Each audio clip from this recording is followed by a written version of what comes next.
ನಮಸ್ಕಾರ ವೀಕ್ಷಕರೇ. ಭಾರತೀಯ ಸಂಸ್ಕೃತಿಯ ವಿದ್ವತ್ಪೂರ್ಣ ಅನಾವರಣವೇ ಸಂತೋಷ ಸೂತ್ರ.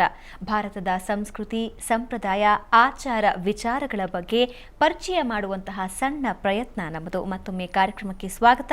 ನಾನು ಭಾವನಾ.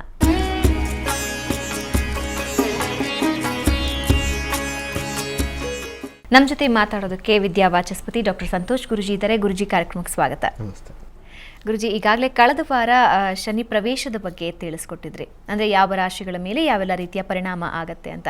ಆದರೆ ಶನಿಯ ಪ್ರವೇಶ ಆಗ್ತಿದೆ ಅಂದಾಗಲೇ ಒಂದು ರೀತಿಯಾದಂತಹ ಆತಂಕ. ಇನ್ನು ನಮ್ಮ ಕತೆ ಮುಗೀತು, ಶನಿ ಪ್ರವೇಶ ಆದ, ನಮ್ಮ ಕೈಲೇನು ಮಾಡೋಕ್ಕಾಗಲ್ಲ, ನಾವು ಅಭಿವೃದ್ಧಿ ಹೊಂದಲ್ಲ, ಈ ರೀತಿ ಹಲವಾರು ಗೊಂದಲಗಳು ಜನರನ್ನ ಕಾಡೋದಕ್ಕೆ ಪ್ರಾರಂಭ ಆಗುತ್ತೆ. ನಿಜವಾಗಿಯೂ ಶನಿ ಅಷ್ಟೊಂದು ಕೆಟ್ಟವನ? ಅವನು ಯಾವ ಮನೆಗೆ ಪ್ರವೇಶ ಮಾಡ್ತಾನೆ, ಅವರು ನಿರ್ನಾಮ ಆಗ್ತಾರ? ಶನಿ ಸಂಚಾರ ಅಂತಂದ ತಕ್ಷಣವೇ ಭಯಭೀತರಾಗ್ತಕ್ಕಂಥದ್ದಿದೆ. ಅದರೊಳಗೂ ಬಹಳಷ್ಟು ಜನ ಭಯಭೀತಿಯನ್ನು ಉಂಟು ಮಾಡ್ತಕ್ಕಂಥದ್ದಿದೆ. ಈ ರೀತಿಯಾಗಿ ಶನಿ ಬಂದ ಅಂತಂದರೆ ನೀವು ದಿವಾಳಿ ಆಗೋಗ್ಬಿಡ್ತೀರಾ, ನೀವು ಏನೂ ಇಲ್ದಿದ್ದಂಗೆ ಆಗ್ಬಿಡ್ತೀರಾ, ಬಂಧುಗಳ ಜೊತೆನಲ್ಲಿ ಕಲಹ ಆಗ್ಬಿಡುತ್ತೆ, ಬಿಸ್ನೆಸ್ ಲಾಸ್ ಆಗ್ಬಿಡುತ್ತೆ, ರೋಗ ರುಜಿನ ಬಂದ್ಬಿಡುತ್ತೆ.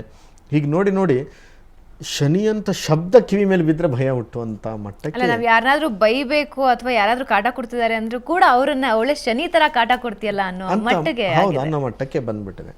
ಆದರೆ ಶನಿದೇವರು ಒಲಿದ್ರೆ ಆ ಶನಿದೇವರು ಕೊಡೋಷ್ಟು ಒಂದು ಒಳ್ಳೆಯ ಫಲಗಳನ್ನು ಬೇರೆ ಯಾವ ಗ್ರಹಗಳು ಕೊಡೋದಿಲ್ಲ. ಇದು ಒಂದು ಮಾತನ್ನು ನಾನು ಈ ಕಾರ್ಯಕ್ರಮದಲ್ಲಿ ಹೇಳಲಿಕ್ಕೆ ಇಷ್ಟಪಡ್ತೀನಿ. ನಾವು ಈಗಾಗಲೇ ಬಹಳಷ್ಟು ಜನರನ್ನು ಈ ಗೊಂದಲಗಳಿಂದ ಎಷ್ಟಾದರೂ ಸಾಧ್ಯವಾದಷ್ಟು ಮಟ್ಟಿಗೆ ಹೊರತರಲಿಕ್ಕೋಸ್ಕರವಾಗಿ ಈ ಸಂತೋಷ ಸೂತ್ರವನ್ನು ಕೊಡ್ತಾನೆ ಬರ್ತಾ ಇದ್ದೀವಿ. ಅದರೊಳಗೂ ತತ್ವಶಾಸ್ತ್ರಗಳನ್ನು ಹೇಳ್ಕೊಂಡು ಬರ್ತಾ ಇದ್ದೀವಿ. ಜೊತೆಯಲ್ಲಿ ಈ ಜ್ಯೋತಿಷ್ಯಕ್ಕೆ ಸಂಬಂಧಪಟ್ಟಿರ್ತಕ್ಕಂಥ ವಿಚಾರಗಳಲ್ಲಿ ಕೆಲವರು ಅದರೊಳಗೆ ಅಡಿಕ್ಟ್ ಆದ ಹಾಗೆ, ಈಗ ಡ್ರಗ್ ಅಡಿಕ್ಟ್ ಆಗಿ ಇರ್ತಕ್ಕಂಥದ್ದು ಇತ್ಯಾದಿಗಳನ್ನೆಲ್ಲ ನೋಡ್ತೀವಲ್ಲ, ಹಾಗೆ ಜ್ಯೋತಿಷ್ಯಕ್ಕೆ ನಾವು ಅಡಿಕ್ಟ್ ಆಗಿಕೊಂಡು ಜೀವನ ಪೂರ್ತಿ ಜ್ಯೋತಿಷ್ಯಕ್ಕೋಸ್ಕರನೇ ಬದುಕೋದಾಗಿದೆ. ನಮಗೋಸ್ಕರ ನಾವು ಬದುಕ್ತಾ ಇಲ್ಲ. ಕೆಲವರು ಮನೆ ಕಟ್ಟೋದು ವಾಸ್ತುಗೋಸ್ಕರನೇ ಮನೆ ಕಟ್ಟೋದಾಗಿದೆ, ನಮಗೋಸ್ಕರ ನಾವು ಮನೆ ಕಟ್ತಾ ಇಲ್ಲ. ಹಾಗಾಗಬಾರ್ದು. ನಮಗೋಸ್ಕರ ಆ ಬದುಕಿರಬೇಕು. ಆ ಬದುಕಿನಲ್ಲಿ ಈ ಗ್ರಹಗಳ ಲೆಕ್ಕಾಚಾರವನ್ನು ತಗೊಂಡು ನಾವು ಅದಕ್ಕೆ ಸ್ಪಂದಿಸ್ಕೊಂಡು ನಾವು ಜೀವನವನ್ನು ನಡೆಸ್ಕೊಂಡು ಹೋಗಬೇಕು. ರಸ್ತೆನಲ್ಲಿ ಗುಂಡಿ ಇದೆ ಅಂದ ತಕ್ಷಣ ಈ ಕಡೆ ಗುಂಡಿ ಇದೆ, ಹಿಂಗೆ ಹೊಂಡ ಇದೆ, ಈ ಕಡೆ ರಸ್ತೆ ಇಷ್ಟೇ ಇರೋದು, ಆ ಕಡೆ ಕಿರಿದಾಗಿದೆ ಅಥವಾ ಹಿರಿದಾಗಿದೆ, ಈ ಥರದ ಸಿಗ್ನಲ್ಗಳು ಅಥವಾ ಆ ಚಿಹ್ನೆಗಳನ್ನು ಯಾಕೆ ಕೊಡ್ತೀವಿ ಅಂತಂದರೆ ನೀವು ಸೇಫಾಗಿ ಹೋಗಬೇಕು ಅಂತ. ಹಾಗಂತೇಳಿ ಗುಂಡಿಗೆ ಬಿದ್ದು ಹೋಗ್ಬಿಡೋದಲ್ಲ. ಇದನ್ನು ಬಹಳಷ್ಟು ಗಮನ ಹರಿಸ್ಕೊಂಡು ನಮಗೆ ಎಷ್ಟು ಅಗತ್ಯ ಇದೆ, ಆ ಅಗತ್ಯ ಇದ್ದ ಸಂದರ್ಭದಲ್ಲಿ ಈ ರೀತಿಯಾದ ತೊಂದರೆ ಇದ್ದಾಗ ಏನು ಪರಿಹಾರ ಹೇಳಿದ್ದಾರೆ ಪೂರ್ವಿಕರು ಅನ್ನೋದನ್ನು ನೋಡ್ಕೊಂಡು ಆ ಪರಿಹಾರನ ಮಾಡ್ಕೊಳ್ತಾ ಬಂದರೆ ಖಂಡಿತವಾಗಿಯೂ ಸಹ ಒಳ್ಳೆಯ ಜೀವನವನ್ನು ನಡೆಸ್ಬೋದು. ಹಾಗಂತೇಳಿ ಶನಿಯನ್ನೇ ನಾವು ಏನೋ ಕೆಟ್ಟದ ಅಥವಾ ಭಯಭೀತರಾಗಿ ಆ ದೇವರನ್ನು ನೋಡ್ತಕ್ಕಂಥ ಅಗತ್ಯವೇ ಇಲ್ಲ.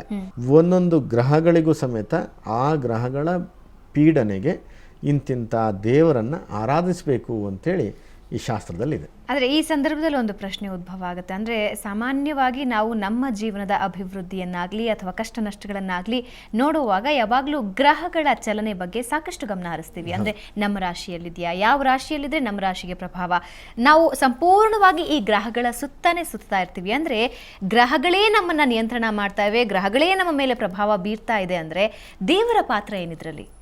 ಬಹಳ ಅದ್ಭುತವಾಗಿರ್ತಕ್ಕಂಥ ಪ್ರಶ್ನೆಯನ್ನು ಕೇಳಿದಿರಿ. ಇಲ್ಲಿ ಏನಂತಂದರೆ ದೇವರನ್ನು ಯಾಕೆ ನಾವು ನಂಬಬೇಕು ಅಂತ ಅನಿಸ್ಬಿಡುತ್ತೆ. ಎಲ್ಲವೂ ಗ್ರಹಗಳು ಹೇಳಿದಾಗೆ ನಡ್ಕೊಂಡು ಹೋಗೋಂಥದ್ದಾದರೆ ನಮ್ಮ ಗ್ರಾಚಾರಗಳು ಹೇಗಿದೆಯೋ ಕುಂಡಲಿಯ ಆಧಾರದ ಮೇಲೆ ನಾವು ನಡೀತದೆ, ನಮ್ಮ ಜೀವನ ನಡೀತದೆ ಅಂತಾದರೆ ಹಾಗಿದ್ದ ಮೇಲೆ ದೇವ್ರ ಪೂಜೆ ಮಾಡಬೇಕಾದ ಅಗತ್ಯವೇ ಇಲ್ವೇನೋ ಅನ್ನುವಂಥದ್ದು ನಮ್ಮ ಅನುಮಾನ. ಇದು ಬಹಳ ಹಿಂದೆಯೂ ಸಹ ಈ ಸುವರ್ಣ ಟಿವಿಯಲ್ಲಿ ನಾವು ಕಾರ್ಯಕ್ರಮ ನಡೆಸಿದ್ವಿ. ಏನಂತಂದರೆ ಜ್ಯೋತಿಷ್ಯದ ಬಗ್ಗೆ ವಿಮರ್ಶೆಗಳು ನಡೆಯುವಾಗ ಇದನ್ನು ಹೇಳಿದ್ದೆ ನಾನು. ಕೇವಲ ಗ್ರಹಗಳು ಅಥವಾ ನಿಮ್ಮ ಕುಂಡಲಿಗಳಿಂದ ಜೀವನ ನಡೆಯೋದಿಲ್ಲ, ಅವುಗಳ ಎಫೆಕ್ಟ್ ಅನ್ನೋದು ಇದ್ದೇ ಇರ್ತದೆ. ಸಂಪೂರ್ಣವಾಗಿ ನಾವು ಇದನ್ನು ಈ ಒಂದು ಶಾಸ್ತ್ರವನ್ನು ಇವತ್ತಿನ ದಿವಸಕ್ಕೆ ನಾವು ಹೋಲಿಸಿದ್ರೆ ಸಂಪೂರ್ಣವಾಗಿ ಈ ಜ್ಯೋತಿಷ್ಯ ಶಾಸ್ತ್ರವನ್ನು ನೀವು ಹೇಳಿದಾಗೆ ಲೆಕ್ಕಾಚಾರ, ಗ್ರಹಗಳು, ದೇವರು, ನಾವುಗಳು, ಇವುಗಳನ್ನು ಇವತ್ತಿನ ಸಂವಿಧಾನಕ್ಕೆ ಹೋಲಿಸ್ಕೊಂಡ್ರೆ ಭಾಳ ಸುಲಭವಾಗಿ ಜನರಿಗೆ ಅರ್ಥ ಆಗುತ್ತೆ ಅಂತ ಕಾಣುತ್ತೆ. ರಾಜಕಾರಣ ಅಥವಾ ಮಂತ್ರಿಗಳು ಅಥವಾ ಒಂದು ಶಾಸಕಾಂಗ ಅಂತೇನಿದೆಯಲ್ಲ, ಅದು ಒಂದು ಭಾಗ ತಗೊಳ್ಳಿ. ಶಾಸಕಾಂಗ ಬೇರೆ, ನ್ಯಾಯಾಂಗ ಬೇರೆ, ಹಾಗೆ ಕಾರ್ಯಾಂಗ ಬೇರೆ. ಶಾಸನಗಳನ್ನು ಈ ಶಾಸಕರು ಅಥವಾ ಮಂತ್ರಿ ಮಂಡಲ ಏನು ಮಾಡುತ್ತೆ ಅದು ದೇವತೆಗಳು. ಈ ದೇವತೆಗಳಿಗಿಂತಲೂ ಇನ್ನೊಂದು ಮೇಲಿದೆ, ಪರಮಾತ್ಮ ಅಂದರೆ ಪರಬ್ರಹ್ಮ. ನಾರಾಯಣ ಅಂತ ನಾವೇನು ಕರಿತೀವಿ, ಅಥವಾ ಶಿವ ಅಂತ ಏನು ಕರಿತೀವಿ, ಬ್ರಹ್ಮ ಅಂತ ಏನು ಕರಿತೀವಿ, ಈ ಪರಬ್ರಹ್ಮನೇ ಆ ನಿಜವಾದ ಭಗವಂತ. ಆ ಭಗವಂತ ಒಬ್ಬನೇ, ಅವನು ರಾಷ್ಟ್ರಪತಿ. ಏನೇ ಸಂವಿಧಾನ ಮಾಡಿದ್ರೂ ರಾಷ್ಟ್ರಪತಿಯ ಅಂಕಿತ ಬೀಳಲೇಬೇಕು. ಸಂಪೂರ್ಣವಾಗಿ ಬಿಡುಗಡೆ ಮಾಡಲಿಕ್ಕೂ ಸಹ, ಮರಣದಂಡನೆ ಅಂತ ಬಂದರೂ ಸಹ ಬಿಡುಗಡೆ ಮಾಡಲಿಕ್ಕೆ ಯಾರಿಗೆ ಅಧಿಕಾರ? ರಾಷ್ಟ್ರಪತಿಗೆ ಮಾತ್ರ. ಆದರೆ ದೇವತೆಗಳು ಅಂತ ಏನಿದ್ದಾರೆ ಅವರು ಈ ಸಂವಿಧಾನವನ್ನು ತಯಾರು ಮಾಡ್ತಾರೆ. ಇದನ್ನು ಇಂಪ್ಲಿಮೆಂಟೇಷನ್ ಮಾಡ್ತಕ್ಕಂಥದ್ದು ಯಾರು? ಈಗ ಇಂತಿಂಥವರಿಗೆ ಇಂತಿಂಥದ್ದು ಬಿಡುಗಡೆ ಆಗಬೇಕು, ಇಷ್ಟು ದುಡ್ಡು ಬಿಡುಗಡೆ ಆಗಬೇಕು ಅಂತಿದ್ರೆ ಅದನ್ನು ಬಿಡುಗಡೆ ಮಾಡ್ತಕ್ಕಂಥವ್ರು ಯಾರು? ಕಾರ್ಯಾಂಗ. ಕಾರ್ಯಾಂಗದಲ್ಲಿ ಬರ್ತಕ್ಕಂಥದ್ದು ಯಾರು? ಅಧಿಕಾರಿಗಳು. ಈ ಅಧಿಕಾರಿ ವರ್ಗಗಳೇ ಈ ನವಗ್ರಹಗಳು. 9 ಭಾಗಗಳಿದೆ. ಬೇಕಾದಷ್ಟು ಈಗ ಸಂಪುಟಗಳಿಲ್ವಾ? ಈಗ ಆಹಾರ ಖಾತೆ ಅಂತಿದೆ, ಆರೋಗ್ಯ ಅಂತಿದೆ, ಅಥವಾ ವೈದ್ಯಕೀಯ ಅಂತಿದೆ, ಸಮಾಜ ಕಲ್ಯಾಣ ಇದೆ, ರೆವಿನ್ಯೂ ಇದೆ, ಹೀಗೆಲ್ಲ ಬೇರೆ ಬೇರೆ ಬೇರೆ ಬೇರೆ ಏನೇನಿದೆಯೋ ಅದೇ ರೀತಿಯಾಗಿ ಒಂದೊಂದು ಗೃಹ ಖಾತೆ. ಈ ಅಧಿಕಾರಿ ವರ್ಗಗಳಲ್ಲಿ ಈ IAS ಕ್ಯಾಟಗರಿ ಅಂತ ಏನಿದೆಯಲ್ಲ, ಅದು ಗುರುಗ್ರಹಕ್ಕೆ ಹೋಲಿಸ್ಬೋದು. ಈ IPS ಕ್ಯಾಟಗರಿ ಪೊಲೀಸ್ ಡಿಪಾರ್ಟ್ಮೆಂಟ್ ಅಂತ ಏನಿದೆಯಲ್ಲ, ಅದು ಶನಿ ಗ್ರಹಕ್ಕೆ ಹೆದರಿಸ್ಬೋದು. ಯಾಕೆಂತಂದರೆ ಏನೇ ಅಧಿಕಾರ ಇದ್ರೂ ಸಮೇತ ಪೊಲೀಸ್ನವರಿಗೆ ಹೆದರ ಹಾಗೆ ಜನ ಈ IAS ಅಥವಾ ಅಡ್ಮಿನಿಸ್ಟ್ರೇಷನ್ ವರ್ಗಕ್ಕೆ ಹೆದರೋದಿಲ್ಲ ಅಲ್ವಾ? ಹಾಗೆ ಈ ಶನಿ ಗ್ರಹಕ್ಕೂ ಮತ್ತು ಗುರುಗ್ರಹಕ್ಕೂ ಇರ್ತಕ್ಕಂಥ ವ್ಯತ್ಯಾಸ.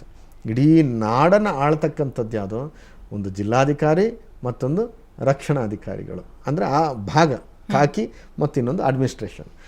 ಇವೆರಡು ಬಹಳ ಜೋರಾಗಿ ನಾವು ಸಹ ಜ್ಯೋತಿಷ್ಯದಲ್ಲಿ ನೋಡ್ತಕ್ಕಂಥದ್ದು. ಇದ್ರ ಜೊತೆಯಲ್ಲಿ ಬೇರೆ ಗ್ರಹಗಳು ಇದೆ, ಅವುಗಳ ಸ್ಥಾನಮಾನ ಏನು ಅಂತ ನೆಕ್ಸ್ಟ್ ಹೇಳೋಣ. ಓಕೆ, ಇದ್ರ ಬಗ್ಗೆ ನಿಮ್ಮ ಜೊತೆ ಇನ್ನಷ್ಟು ಮಾತಾಡ್ತೀನಿ. ಸೊ ವೀಕ್ಷಕರೇ, ಈಗಾಗಲೇ ಶನಿ ಗ್ರಹದ ಬಗ್ಗೆ ಹಲವಾರು ಅಪನಂಬಿಕೆಗಳು, ಹಲವಾರು ಭಯಭೀತಿಗಳು ಎಲ್ಲರನ್ನ ಕಾಡ್ತಾ ಇದೆ. ಅದಕ್ಕೆಲ್ಲ ಸೂಕ್ತ ಉತ್ತರವನ್ನು ನೀಡ್ತಾರೆ ಗುರುಜಿ. ಅದಕ್ಕೂ ಮುಂಚೆ ಒಂದು ಸಣ್ಣ ವಿರಾಮ.